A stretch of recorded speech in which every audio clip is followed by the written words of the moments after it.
बिस्मिल्लाहिर्रहमानिर्रहीम। अस्सलाम वालेकुम। आज 24 नवंबर बरोज़ मंगल हम बात करेंगे शरीफ ख़ानदान और ज़रदारी ख़ानदान के ख़िलाफ़ आज इस्लामाबाद हाई कोर्ट में बड़े अहम केसेस की समाअत हुई है। एक तो आसिफ ज़रदारी की दरख्वास्त ज़मानत थी और दूसरा ज़रदारी ख़ानदान को एक बड़ा धचका लगा है। Deputy chairman senate Salim Mandviwalla को आज उनके ख़िलाफ़ जो बड़ी कार्रवाई हुई है, जिनको राइट हैंड समझा जाता है, फ्रंट मैन समझा जाता है ज़रदारी ख़ानदान का, आज उनके सर पर भी आसमान गिर पड़ा है। बड़ी अहम कार्रवाई हुई है, नैब ने की है। और उसके बाद क्या उनकी जो सीट है डिप्टी चेयरमैन की वो रहती है या वो डिस्क्वालीफाई हो जाते हैं, इन सारी चीज़ों के हवाले से हम बात करेंगे। पहले हम बात कर लेते हैं नवाज शरीफ की अपीलों के ऊपर आज समाअत हुई है इस्लामाबाद हाई कोर्ट में। ये दो रुकनी बेंच था, जस्टिस आमिर फ़रूक साहब और जस्टिस मोहसिन अख्तर कियानी साहब। इस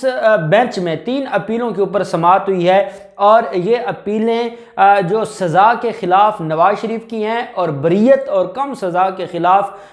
नैब की हैं। फ्लैगशिप रेफरेंस में क्योंकि बरी कर दिया था तो उसके ख़िलाफ़ भी नैब ने अपील फ़ाइल की हुई है। और जो अल अजीज़िया रेफरेंस है उसमें सज़ा के इजाफ़े के लिए भी नैब ने अपील की हुई है। तो 2 अपीलें हैं जो नैब की हैं और 2 अपीलें हैं जो नवाज शरीफ की हैं, जिनके ऊपर आज समाअत हुई है। और एक दरख्वास्त है जिसमें यह कहा गया है कि जो जाली मेडिकल रिपोर्ट्स हैं वो पेश की गई थी नवाज शरीफ की तरफ से, तो उन मेडिकल रिपोर्ट्स के लिए एक कमीशन बनाया जाए और अदालत खुद तहकीक करवाए, अदालत खुद उसको वेरीफाई करवाए कि क्या जो मेडिकल बोर्ड बनाए गए थे और जो नवाज शरीफ ने कौम के साथ और अदालतों के साथ धोखा किया है, क्या वो मेडिकल रिपोर्ट्स दुरुस्त थी, जिसमें यह कहा जा रहा था कि नवाज शरीफ कुछ लम्हों के या कुछ दिनों के मेहमान हैं, जिसकी बुनियाद पर इस्लामाबाद हाई कोर्ट ने यह फरमाया था कि अगर नवाज शरीफ को कुछ हो गया तो कौन जिम्मेदार होगा। तो वो जो मेडिकल रिपोर्ट्स हैं उनको चैलेंज करने की दरख्वास्त के ऊपर भी आज समाअत हुई। आज आखिरी दिन था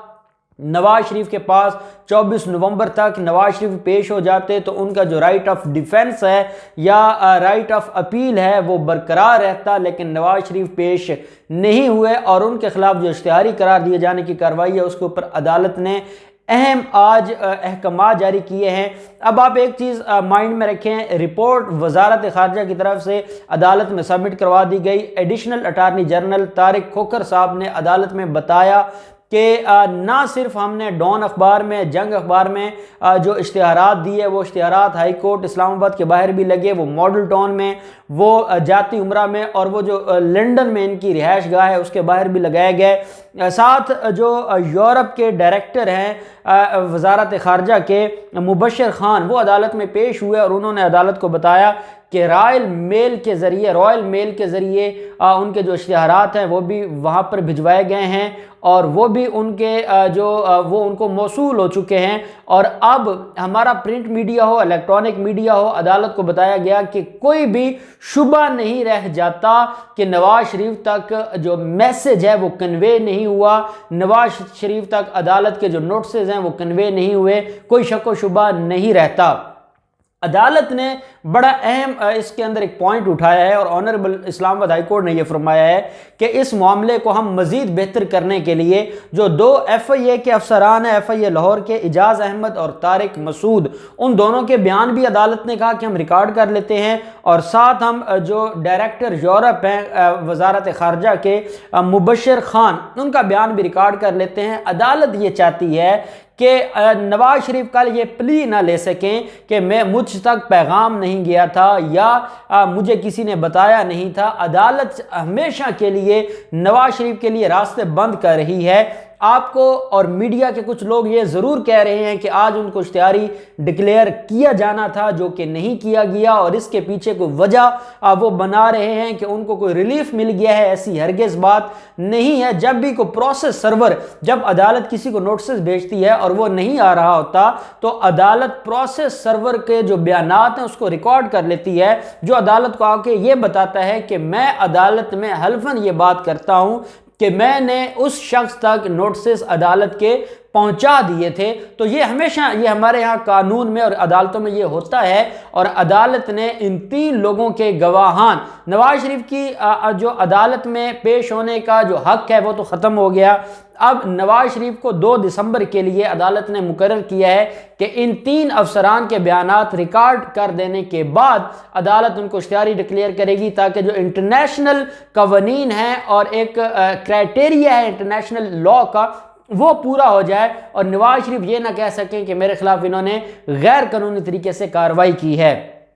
एक मामला यह है कि 2 दिसंबर को बयानात कलम बंद होंगे, और दूसरा मामला यह है कि अदालत ने यह सवाल भी उठाया है एडिशनल अटॉर्नी जनरल से कि अब नवाज शरीफ के इख्तियारी होने के बाद उसका स्टेटस क्या रह जाता है, उसकी अपीलों का स्टेटस क्या रह जाता है, क्या उनकी अपीलों को अदालत सुनेगी, नहीं सुनेगी, क्या उसको राइट दिया जा सकता है कि वो अदालत के सामने अपना जो ग्रीवियंस है वो रखे। अदालत ने कहा है कि इस क्वेश्चन ऑफ लॉ के ऊपर भी 2 दिसंबर को ही बहस होगी, और जो दरखास्त है जाली मेडिकल रिपोर्ट्स की उसके ऊपर भी अदालत ने कहा कि 2 दिसंबर को बहस की जाए, ताकि हम पहले दरखास्त को डिसाइड करें। नवाज शरीफ को जो इख्तियारी डिक्लेयर किया जाना है उसको डिसाइड किया जाएगा, और फिर नवाज शरीफ की जो फेथ है कि आया उनको राइट दिया जाए अपीलों में, उसकी अपीलें सुनी जाए या वो अपीलें बगैर सुने खारिज कर दी जाएं, इसके ऊपर भी अदालत ज़रूर फैसला करेगी। और मैं समझता हूं कि अब नवाज शरीफ के लिए ना सिर्फ उनकी जो फ्लैगशिप रेफरेंस में बरियत है वो ख़त्म हो जाएगी, दूसरी तरफ ना सिर्फ नवाज शरीफ की अल अज़ीज़िया रेफरेंस में जो सज़ा है वो मज़ीद बढ़ जाएगी, और एवन फील्ड रेफरेंस में सज़ा बरकरार रहेगी, जिसके अंदर मरियम नवाज भी मुलज़मा है, और मरियम नवाज की अपीलें अलग से दिसंबर के दूसरे हफ्ते में अदालत ने फिक्स की हुई हैं। तो इन सारे केसेस में जो डेवलपमेंट होगी हम आपके साथ शेयर करेंगे। साथ एक और ख़बर है, शरीफ ख़ानदान जो 2 हफ्ते का परोल पे रिहाई मांग रहा था शहबाज शरीफ की, तो 5 दिन की रिहाई के अहकामात और मंजूरी दी है पंजाब हुकूमत ने, और मैं कहता हूँ कि ये सफिशेंट है और इससे ज़्यादा कानूनी लिहाज से वो नहीं दे सकते थे। और जो उनकी ख्वाहिश थी 2 हफ्ते की 14 दिनों की, वो बिल्कुल गैर कानूनी विश थी, जिसको पंजाब हुकूमत ने एक अच्छा फैसला किया है, और जिस दिन डेड बॉडी पहुंचेगी उस दिन से 5 दिन के लिए उनको रिहा किया जाएगा शहबाज शरीफ और हमजा शहबाज को। ये पंजाब हुकूमत ने फैसला किया है, क्योंकि DCO के पास सिर्फ 12 घंटे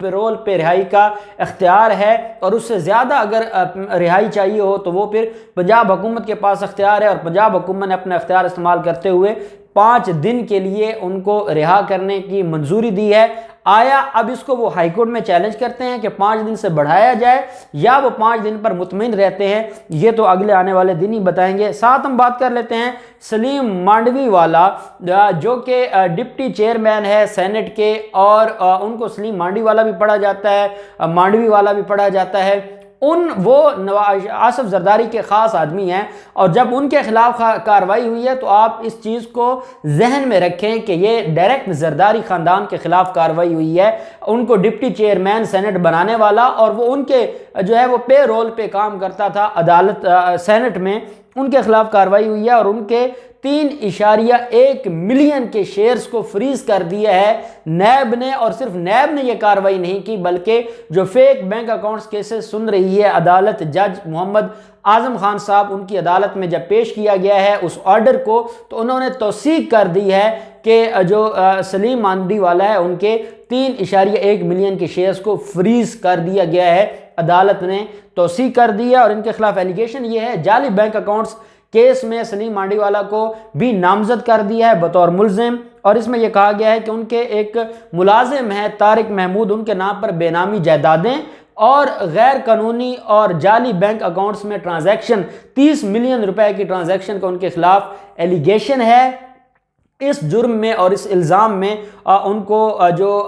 गिरफ्तार कर उनके खिलाफ उनको नामजद किया गया है। अब 2 चीज़ें हैं, एक तो उनकी गिरफ्तारी है और दूसरा उनकी डिस्क्वालिफिकेशन है। क्या नैब उनको गिरफ्तार करती है? जब किसी मुकदमे में कोई नामजद हो जाए तो उसके बाद उसकी गिरफ्तारी बनती है। अब नैब सलीम मांडवी वाला को ना सिर्फ गिरफ्तार करेगी, बल्कि जब वो गिरफ्तार हो जाएंगे तो वो एक इतनी बड़ी कॉन्स्टिट्यूशनल पोस्ट पे क्या बैठने के हकदार हैं, तो कानून ये कहता है कि वो उसके हकदार नहीं है। और डिप्टी चेयरमैन की जो सीट है, पाकिस्तान पीपल्स पार्टी का जो एक वहाँ पर गढ़ था, वो टूटने वाला है और बहुत बड़ा धचका लगा है जरदारी ख़ानदान को सलीम मांडवी वाला की इस सूरत हाल से। दूसरी तरफ हम देखते हैं कि आसिफ जरदारी को आज के दिन 2 रिलीफ मिले हैं, जो हम शायद सोच रहे थे कि रिलीफ नहीं मिलेगा, लेकिन ऑनरेबल कोर्ट्स ने दिया है। एक तो उनकी जो बीमारी की दरख्वास्त थी वो हाजिरी माफ़ी मंजूर कर ली गई है, और साथ उनकी एक दरख्वास्त थी कि इन चारों जो रेफरेंसेस का ट्रायल है उसको इस्लामाबाद से कराची ट्रांसफ़र किया जाए, जिसके खिलाफ अपील फाइल की थी रजिस्ट्रार